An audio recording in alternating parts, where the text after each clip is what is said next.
Привет! Это Анатолий Анкапрацефаль с подкастом «Вокруг Средиземья». Встречайте 7-й выпуск. Мы продолжаем читать «Хоббита». Сегодня у нас 4 глава, которая называется «В гору и под гору». В этом эпизоде мы постараемся не стать футбольным мячом для каменных великанов, узнаем, что общего между гоблинами и нами, а также посмотрим на то, как сны помогли Бильбо в первый раз пригодиться в путешествии. После короткого отдыха в Ривенделле наша компания возобновляет свой путь к одинокой горе через мглистые горы. Несмотря на мудрость Гэндальфа и советы Элронда, все понимали, что путь будет полон опасностей. Так и произошло. Они попадают в бурю, которая застигла их в узком ущелье высоко в горах. Ветер дул резкими порывами, начался дождь с градом, и наши путники, хоть и укрылись под выступом скалы, очень скоро промокли до нитки. Но это еще было не самым страшным в их ситуации. Вскоре они заметили каменных великанов, которые, играючи, швыряли друг другу огромные обломки скал, ловили их и бросали в черную пропасть, где те с треском ломали стволы вековых деревьев и с грохотом разбивались вдребезги. Поэтому Торин говорит, нельзя здесь больше оставаться. Даже если нас не сдует, не смоет и не убьет молнией, мы сильно рискуем подпасть под ногу какому-нибудь великану, который нечаянно пнет кого-нибудь из нас, как футбольный мяч, и отправит погостить на Луну. Великаны встречаются в некоторых ранних произведениях Толкина, но знаем мы о них очень мало. Например, в книге «Утраченных сказаний» они упоминаются как представители Увани-Мор, или народа чудовищ. Заклинание сна Лутьен, оттуда же, упоминает шею великана Гилим в ряду самых длинных вещей в мире. Даже Энд Древоборот появляется в первых черновиках «Властелина колец» как довольно зловещая фигура, которую называют великаном. В фольклоре великаны тоже изображаются чрезвычайно опасными, если не сказать злыми. Так что эта сцена бури в горах, конечно, имеет кое-какие корни в прошлом творчестве Толкина и народных легендах.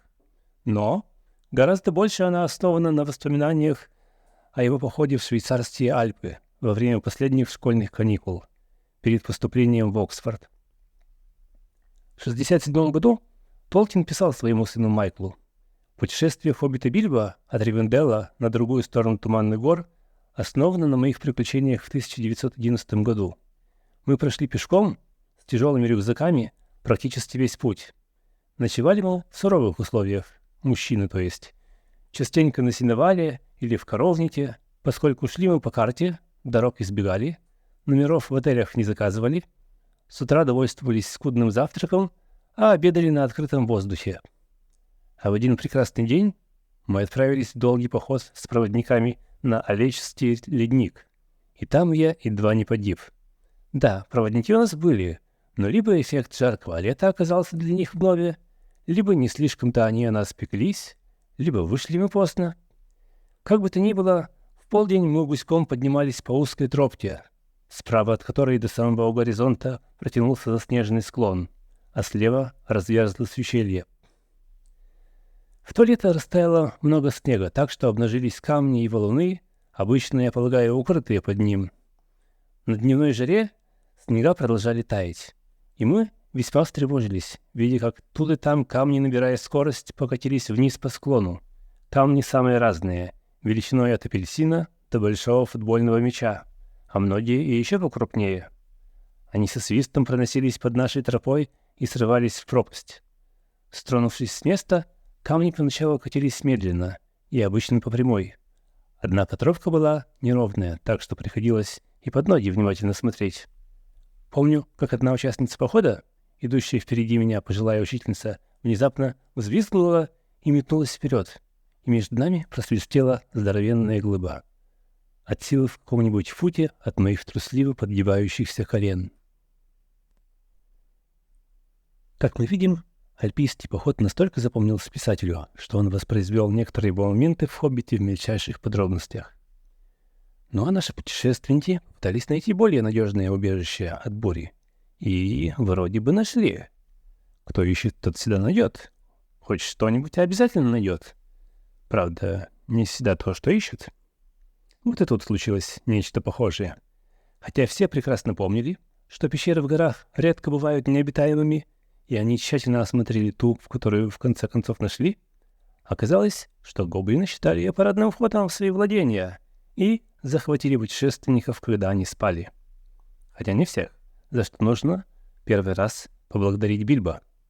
Дело в том, что Бильбо увидел сон, который потом начал сбываться наяву, и завопил, что было мочи, разбудив этим волшебника, который смог спастись от гоблинов. Сны вообще играют большую роль в творчестве Толкина. Во-первых, он как специалист по средневековой литературе хорошо знал распространенный там жанр сна-видения. А во-вторых, он сам был в своем роде сновидцем, если мы вспомним его часто повторявшийся сон о гигантской неотвратимой волне, обрушивавшейся на мир. В «Хоббите» мы тоже довольно часто встретим сны Бильбо, но, как отмечает Джон Рэдклифф, в отличие от «Властелина колец», где Фродо снятся сны об отдаленном будущем, Бильбо в основном видит сны о событиях, происходящих либо одновременно, либо в будущем ближайшем. В этот раз, как мы видим, сон, который ему снится, непростой, поскольку с помощью него, а точнее из-за крига Бильбо, Гэндальф умудряется спастись от гоблинов. Случайность? Не думаю. Итак, гномы попадают в плен к гоблинам. Возникает вопрос, кто они такие и чем отличаются, например, от орков? Короткий ответ – ничем. Орки и гоблины – это одно и то же. Взаимозаменяемые имена для одного вида существ. Почему же Толкин по-разному их называет? В ранних черновиках Толкин использует разные имена, по большей части для того, чтобы не повторяться. Или для удобства, например, в аллитерационной поэзии. Также можно заметить, что слово «орк» чаще используется в произведениях, принадлежащих к более серьезной традиции, связанной с легендами, которые впоследствии станут Сильмариллионом. В то время как гоблин больше употребляется в легких детских книгах, таких как «Письма рождественского деда» и «Хоббит». Как же Толкин описывает гоблинов в «Хоббите»? Они умеют изготавливать топоры и молотки, мечи, кинжалы и пики, а также щипцы и прочие орудия пыток. Но обычно заставляют работать других, то есть обращенных в рабство пленников, которые рано или поздно умирают от недостатка воздуха и света. Не исключено, что именно гоблины изобрели страшные устройства, которые и по сию пору не дают миру спать спокойно.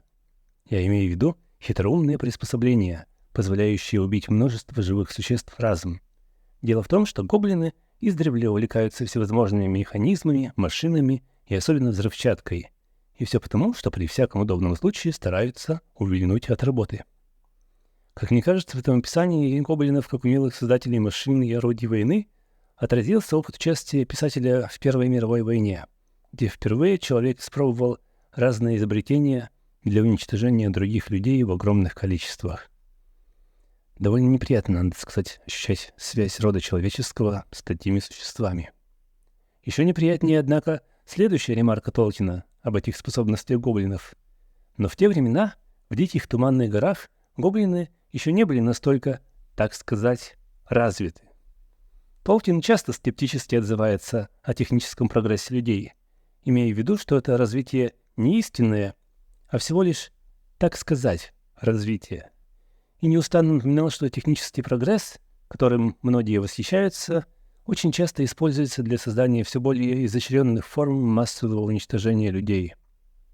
Как Толкин писал в письме к своему сыну Кристоферу во время уже Второй мировой войны, к этому врожденному бессилию тварного существа добавляется еще и падение, в силу которого наши изобретения не только не исполняют наших желаний, но обращаются к новому кошмарному злу.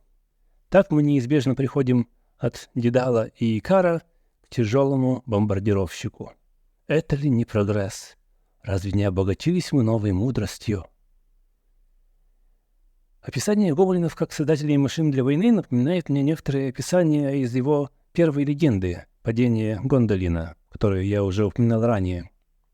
Например, Меглин подсказал врагу сделать из своих великих запасов металла тварей, подобных змеям и драконам, мощь неодолимой, и оживить их своими огнями. И эти твари должны были переползти через окружные горы и затопить долину и дивный тот град пламенем и смертью. И далее.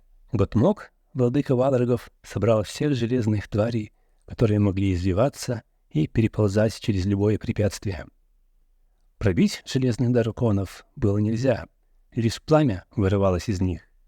Тут верхние драконы отворились посредине, и в брешь в стене хлынуло бесчисленное воинство орков, ненавистных гоблинов. Или еще. Жар драконов мог иссякнуть. Пополнить его можно было лишь из огненных источников, которые устроил Мелько в цитадели, что в его стране. Лично мне такие описания чем-то напоминают танки, появившиеся на полях Первой мировой войны. Многие исследователи отмечали, что Толкин частично позаимствовал черты гоблинов у Джорджа Макдональда, викторианского писателя. В сказке которого «Принцесса и гоблин» они тоже изображены уродливыми, хитрыми, злыми и технологически развитыми. Одно из отличий — это то, что гоблины Макдональда боятся пения, сами не поют и не сочиняют, а лучший способ их прогнать — это начать кричать или петь что-нибудь рифмующееся. У Толкина же они сами поют, хотя их песни довольно специфические. Хрум, хруп, гоблин груб, грабь, гробь, дропи, дробь, вниз, вниз, заждались, там вас, мил друг. Кряк, бряк, да как шмяк, ключ, замок, дверь, порог, плеть, клеть, гляди впредь, дам в глаз, мил друг. Вот уже в который раз мы видим, как с помощью песен Толкин дает некоторую характеристику целой расе. Если гномы своими песнями создают атмосферу героического эпоса, в котором они и живут, а на первый взгляд детские песни эльфов символизируют жизнь в настоящем и наслаждение простыми радостями жизни, то эта песня гоблинов тоже многое говорит о своих авторах. Почти все слова здесь, как отмечает Кори Олсен, односложное звукоподражание. В оригинале это еще и по большей части глаголы, описывающие действия. Это создает рваный ритм и трескучее звучание, частично для того, чтобы запугать пленников. Но в то же время это и своего рода рассказ, как о том, что случилось, так и о том, что ждет гномов впереди, а ожидает их рабство в туннелях и клетках гоблинов и тяжелый труд под свистом их плетей. И всем этим страданиям своих заключенных гоблины явственно упиваются. Как и эльфы, гоблины здесь наслаждаются моментом, но не красотой мира и радостью жизни, а своей властью над узниками и их страданием. Встреча с Верховным Гоблином, которая следует далее, кроме того, что она двигает дальше сюжет, имеет еще одно значение для нашей истории. Пока что, несмотря на то, как серьезно воспринимают свою историю и свой квест гномы, у нас не было возможности увидеть в них могучих и опасных воинов. Да, в первой главе Торин упоминает о их прежних сражениях. Мы давно посчитались с гоблинами Мории. Но инцидент с троллями показывает гномов с более комической стороны. Теперь же мы видим, что гоблины действительно воспринимают их серьезно. Их глава сразу узнает Торина как одного из главных вождей гномов, а все остальные гоблины моментально узнают мечи, которые носят Торин и Гэндальф, Оркрист и Гламдринг, и для которых в их памяти есть специальные имена — Рубила и Кувалда. Они помнят, что это мечи эльфов, и приходят в негодование, называя гномов убийцами и пособниками эльфов. Тем самым Толкин создает эффект глубины истории, и мы видим, что история эльфов и гномов действительно уходит в далекое легендарное прошлое, память о котором хранят даже гоблины. Скажем еще пару слов про эти мечи. Про Гламдринг, меч Гэндальфа, мы читаем, что волшебник вновь вытащил меч из ножен, и тот слабо замерцал. В прошлый раз, когда гоблины были рядом, он сверкал как молния, а теперь светился тихим голубым сиянием, словно был доволен тем, что убил огромного хозяина подземной пещеры. В следующей главе мы увидим, что маленький меч Бильбо тоже светится, показывая, что гоблин рядом, и, следовательно, тоже является эльфийским. В этой детали мы видим отголоски древнеанглийского эпоса «Беовульф». Там тоже после победы героя над чудовищем победный меч изнутри озарился светом. Так ранним утром горит на тверди свеча небесная. Беовульф вообще был одним из главных источников вдохновения для Толкина, и мы еще не раз увидим параллели между ним и толкиновскими историями. Но вернемся к нашей компании. После того, как гномы с помощью Гэндальфа освобождаются от своих цепей, начинается долгая погоня. Хоббита переменно несут на своей спине для скорости Дори, Бомбур и другие гномы. Но в конце концов Гоблины незаметно догоняют гномов. И вот Дори, бежавший теперь последним с Бильбо на закорках, почувствовал, что его схватили за ногу. Дори вскрикнул и упал. Хоббит кубарем покатился куда-то в темноту, стукнулся головой о камень и потерял сознание. И вот на этом самом интересном месте мы на сегодня прервемся. Но в следующий раз обязательно разузнаем, что же случилось с Бильбо в глубине гор, кого он там встретил, и как следующая глава стала одной из самых главных, может, не для этой конкретной сказки, но точно для последующего развития всего легендариума Средиземья. Так что с вами был Анатолий А.К. Парцефаль на прямой связи из Мглистых гор. Свои мысли, пожелания и вопросы вы можете, как обычно, прислать на адрес email info@tolkien.blog, а также в комментариях на YouTube, Spotify и в других социальных сетях. Я буду рад получить их. Подписывайтесь на каналы, ставьте лайки. Это займет всего лишь пару секунд, но будет важно для того, чтобы больше людей узнали об этом подкасте. Ваня Сулия. Попутного ветра.